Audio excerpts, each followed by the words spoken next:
Hello friends, I Arun Dalal once again welcome you on the online platform of Arun Dalal English Classes YouTube channel, and today we are going to make one more video on sentence improvement or phrase replacement. Here your assignment is on your screen and here we go with it. The very first sentence on your screen is the law of demand and supply. बेटे मांग और पूर्ति का जो नियम होता है is the greater the demand dash the higher the price. अब एक चीज देखिए बेटा, जो मांग और पूर्ति का नियम होता है उसमें हमने लिखा the greater the demand, demand जितनी ज्यादा होगी प्राइस भी उतना ही ज्यादा होगा. अब एक चीज यहां महसूस करो, यहां हमारा ग्रेटर आया, ग्रेटर से पहले आर्टिकल लगा हुआ है, इसका मतलब यहां पर हायर आया, इसके साथ भी आर्टिकल होना चाहिए. ये इक्वल स्टेटस की यूनिट्स होती हैं. जब एक चीज का बढ़ना या घटना दूसरी चीज को प्रभावित करता है तो वहां पर दोनों जगह पे कंपैरेटिव डिग्री दोनों के साथ द लगाया जाता है. For example, the more electricity you use the higher your bill will be, the faster you run the sooner you reach your destination. तो बेटे इसका मतलब यहां पर द आएगा, तो ये तो हो नहीं सकता हमारा. द हायर हो सकता है, द हाई गलत हो गया क्योंकि कंपैरेटिव डिग्री है, हाई गलत हो गया, हमारा क्या आ जाएगा C option. I prefer to ride than walk. बेटे देन यहां पर एक इक्वल स्टेटस की यूनिट्स को जोड़ने के लिए यूज किया गया है कंजंक्शन की भांति. टू राइड आया तो आगे टू वॉक होना चाहिए, या तो ये होना चाहिए, या फिर यहां पर राइडिंग और देन राइडिंग टू वॉकिंग होना चाहिए. पहली बात, प्रेफर के साथ कभी भी देन नहीं लगाया जाता, ये पहला पॉइंट होता है. आपके कुछ पर्टिकुलर वर्ड्स होते हैं, senior, junior, superior, inferior, prefer, preferable, prior आदि, इनके साथ कभी भी देन नहीं लगाते, तो यहां पर तो टू आएगा. अब यहां बात बिगड़ गई, यानी टू भी चाहिए और आगे फिर हमें वॉक लगाना है या राइड लगाना है, क्या करना है, ये तो हो नहीं सकता. राइडिंग देन, बेटे देन तो आएगा ही नहीं. राइड टू वॉक बेटा हो सकता है, राइडिंग टू वॉकिंग बेटा ये भी हो सकता है, लेकिन यहां पर अगर ये राइड टू वॉक लिखते तो यहां प्रेफर के कारण टू और लगाना पड़ता, तो वो तो है ही नहीं, तो ये तो हमारा गलत हो गया. हमारा क्या ऑप्शन आ जाएगा, riding to walking. The workers went on a hunger strike.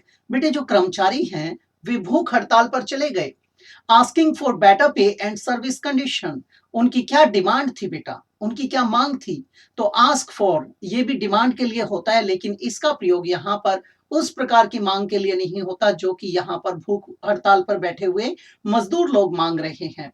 तो यहाँ पर रिक्वेस्टिंग तो बिल्कुल गलत है, डिमांडिंग हो सकता है, नीडिंग जरूरत के लिए गलत हो गया और ये भी गलत हो गया, तो ये हमारा क्या आ जाएगा डिमांडिंग, इससे रिप्लेस करेंगे. The newspaper provides more international news than domestic ones. बेटे डोमेस्टिक, जब हम किसकी बात करते हैं, यहां पर इंटरनेशनल न्यूज की बात करते हैं, तो डोमेस्टिक का प्रयोग नहीं किया जाता. अगर आप किसी फ्लाइट की बात करते हैं तो वो डोमेस्टिक फ्लाइट्स होती हैं और इंटरनेशनल फ्लाइट्स होती हैं. यहां पर ये डोमेस्टिक गलत हो जाता है, इसका मतलब नो इम्प्रूवमेंट तो कट गया हमारा. प्रोविंशियल, प्रोविंशियल यानी जो टेरिटरी से रिलेटेड होती हैं, स्टेट से रिलेटेड होती हैं, प्रांतीय होती हैं, ये तो गलत हो जाएगा. एलियन, बेटा परग्राही के लिए भी यूज करते हैं, फॉरनर के लिए भी यूज करते हैं, ये भी गलत हो गया. हमारा क्या आ जाएगा नेशनल और नेशनल वंस, ये आ जाएगा. The teacher was very angry at his notorious student, जो उसका कुख्यात विद्यार्थी था, बदमाश विद्यार्थी था, उस पे वो खफा थे.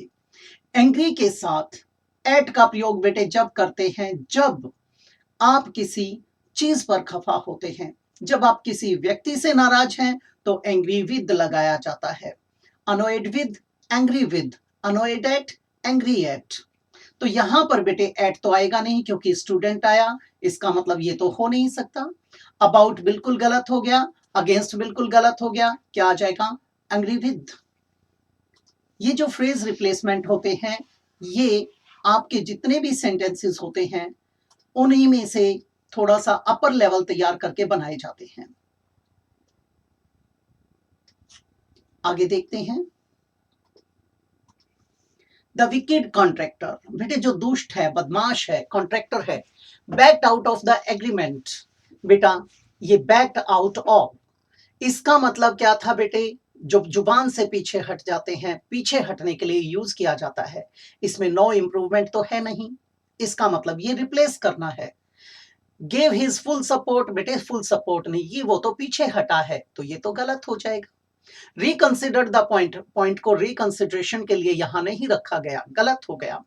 विड्रू हिज सपोर्ट फ्रॉम, बेटे हो सकता है went through the back door, पिछले दरवाजे से निकल गया, ये सेकंड नंबर पे बनेगा, फर्स्ट पे नहीं। हमारा क्या आएगा? C option. Man is the only animal who can smile and talk, कुछ एक एग्जाम्स के अंदर इसको कंसिडर कर लिया जाता है, स्पोकन में भी ये चल जाता है। लेकिन जब हम भाषा के मानक रूप की बात करते हैं बेटा, तो वहां पर किसी सेंटेंस के अंदर the same, the only, superlative degree, all, nothing, none आदि लगा हो, तो वहां पर हु नहीं लगाते, ये गलत हो गया। वहां दैट का प्रयोग किया जाता है, तो नो इंप्रूवमेंट तो हो नहीं सकता, दैट आ जाएगा। हुम गलत और विच गलत। Raj did not know the answer of the question. I did not either. राज को नहीं पता था बेटा, और मुझे भी नहीं पता था। यहां पर क्या आ जाएगा? Neither did I. ये क्या बोला जाता है? ये इन्वर्जन के टॉपिक में आता है। टेंस वही रहेगा, और बेटे नेगेटिव है तो नाइदर लगेगा। अब नो इम्प्रूवमेंट तो हो नहीं सकता, आई डिड नॉट नाइदर, ये भी नेगेटिव, ये भी नेगेटिव, ये तो गलत हो गया। नाइदर हैव आ नहीं सकता, हैव तो दे ही नहीं रखा। आइदर डिड आई, बेटे आइदर तो ये इसको पॉजिटिव बना रहा है, गलत हो गया। क्या आ जाएगा? Neither did I. कुछ लोग इसको नीदर बोलते हैं, आइदर को ईदर बोलते हैं, दोनों में कोई फर्क नहीं है। जब मैं कॉलेज में पढ़ता था तो हमें ये आइदर नाइदर बताया जाता था। When the owner offered coffee, the peon denied it. बेटे डिनाई का प्रयोग किया जाता है मुकर जाने के लिए। The thief denied to have stolen the necklace. वो मुकर गया, उसने चुराया ही नहीं, तो ये तो गलत हो गया। नो इम्प्रूवमेंट नहीं हो सकता। डिसओबे, बिल्कुल गलत, अवज्ञा करना। आहा। डिक्लाइन, बेटे डिक्लाइन हो सकता है रिस्पेक्टफुली, जब आप किसी चीज को इनकार करते हैं तो हो सकता है। डिसलाइक्ड, गलत बात हो जाएगी, नापसंदगी। क्या आ जाएगा? डिक्लाइंड।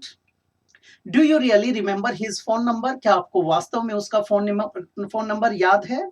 आई डोंट सस्पेक्ट सो, बेटे सस्पेक्ट तो गलत हो जाएगा, ये तो संदिग्ध वाली सेंस में, संदेह करने वाली सेंस में आया, ये तो गलत हो गया। मे थिंक, बेटा हो सकता है। आई डोंट, बेटा थिंक नहीं आएगा, थिंक तो बिल्कुल गलत हो गया। आई डोंट थिंक, बेटा हमारा ये भी कट जाएगा, क्या आ जाएगा? I don't think so. तो ये था हमारा आज की क्लास में आपका कौन सा टॉपिक? आपका सेंटेंस इंप्रूवमेंट, जिसे कई बार फ्रेज रिप्लेसमेंट भी कहते हैं। अगली क्लास में फिर मिलते हैं अगली एक्सरसाइज के साथ।